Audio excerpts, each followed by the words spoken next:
Welcome to Rauta, I am Jerry, and this time we go quickly through the whole Steelfest 2025 festival, and this is my recap of the whole event that took place just a week ago. 3 days of black metal madness and beyond, and as always, lots of bands around the world, not strictly limited to black metal, even if that is always the focus. So let's tune in for this as a backdrop, and let's go through what was happening.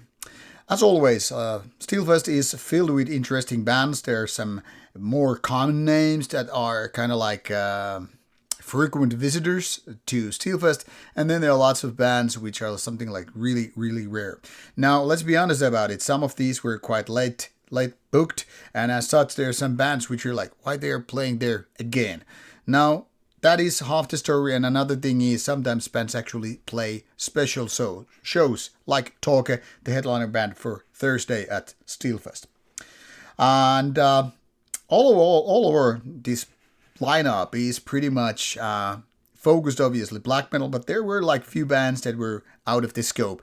They had their particular reasons to be here, and of course, everybody knows that black metal fans go beyond black metal, including to Dungeons and acts like Old Tower or Mortes, or these kind of spin-off things like True Werewolf, which is of course linked very much to bands like Satanic Warmaster. So these are more like those raspberries rather than icing on a cake, as the whole thing is actually big ass layered cake with a lot of interesting bands. And then again, like I said, not everything is black metal, even if they're metal, including legendary names such as Acheron or the kind of early birds of the given extreme metal genre like Sarcofago, or this time being featured by one of the early members of the band with a newer lineup. Now I'm not going to go through all of these lineup days individually because I pretty much went through them with my preview videos and wouldn't make really much of a sense. I guess it's worth pointing out that Steelfest is also always filled with lots of friends. And me also doing a double duty here this particular year meant that lots of overlapping about me seeing the bands, me doing the interviews, and me seeing my own friends meant that quite a few bands I got to miss. It's not my intention ever, but you know, it is what it is. And of course, as a Finn, we also went to sauna, which means some of the early bands of all days were pretty much missed because of that.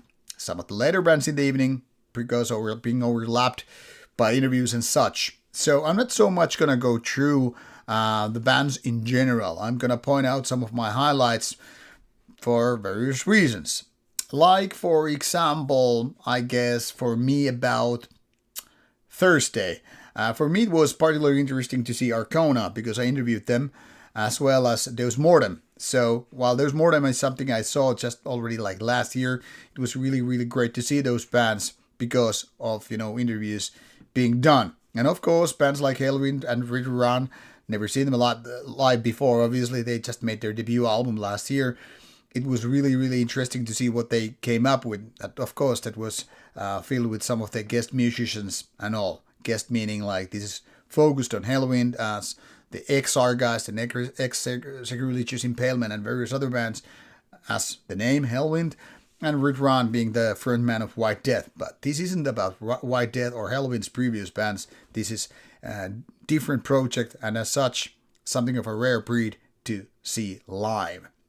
For Friday, some of the highlights included seeing like, for example, Impiety from Singapore, another band I interviewed, and also a really, really old band from Asia, one of the early birds from that stuff. And of course, it was really great to have Archgoat back, because as you probably know, it's one of those bands that were just with one of the first names to come out of Finland and play black metal. Of course, there were other interesting bands, and personally, for me, the major thing was we got to play there with Nightside. So far the biggest and most important gig for us. So I'm really thankful we got this opportunity. And of course, as such, to celebrate this important thing was that we played some of the songs for the very first time there. And personally, I think our own show was really good. I'm really happy about it. There were no major flaws, major mistakes and all. And I guess some of the live clips already on YouTube kind of show what we were doing. Personally, I'm really happy that we got to do this, but it also meant that my thoughts were somewhere different in other places after the gig because you kind of get this adrenaline boost and all that stuff. So not only doing interviews this time for Rauta, but also on gig, well, it was a time-consuming thing. For Saturday, some of my highlights included Zemiel, seeing them ever since the first time, since like 2019, when they played a really great show in Scotland, and they didn't let me down. I mean, Absu and Zemiel have this shared lineup thing, more or less, and with Zemiel, for example, they played both songs from Zemiel's set as well as Absu, so it was really kind of a nice complementary thing to Absu's own show. It was interesting to see at Hominem show, which really divided people into other two different camps. Other people like, yeah, really great black metal and all, good show. And some other people like, what is this bullshit? Because theatrics and all that stuff. And mind you, they had to use drum machine because their drummer just got sick like a couple of days, hospitalized even, a couple of days before the whole event. So that was a little bit weird for people who didn't know. I only heard it afterwards, and I hope that drummer is getting better. Mortem didn't play because some of the instruments get stuck at the airport. So that was actually replaced by Ritual Hammer this time. Unfortunately, a French band that I realized too late and as such missed it. And also Acheron was one of the bands I wanted to see because they were supposed to play already 2020 in Finland. And that was also the date when I was supposed to do an interview back then, but didn't happen because, well, they didn't land in Finland. So there were lots of interesting stuff going on once again. I mean, if you look at the whole lineup, there are more interesting bands to be seen rather than not seen, and I could have really been happy even half the amount of bands. But as always, some bands are gonna be missed because, you know, too many friends or a little bit beer right there, and of course interviews. And about interviews, which I did, or we did, obviously it's just not me, that's always the cameraman Rauta too.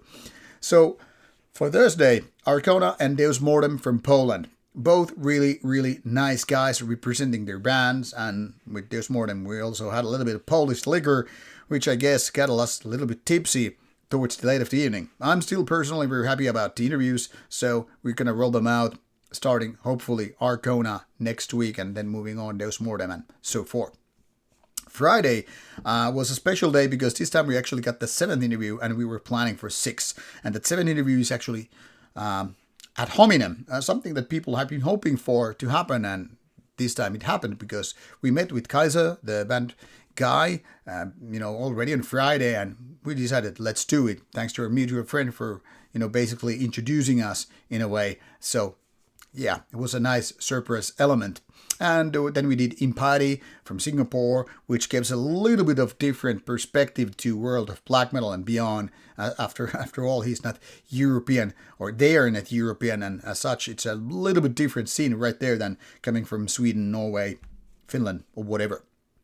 For Saturday, we were really busy in terms of interviews because we started already with the Absu interview in the afternoon, and later on towards the night we got Acheron and the representatives of Sarcofago. This was actually the full band with the live lineup and all, even talking a lot of Portuguese, and we had translator to fill it in.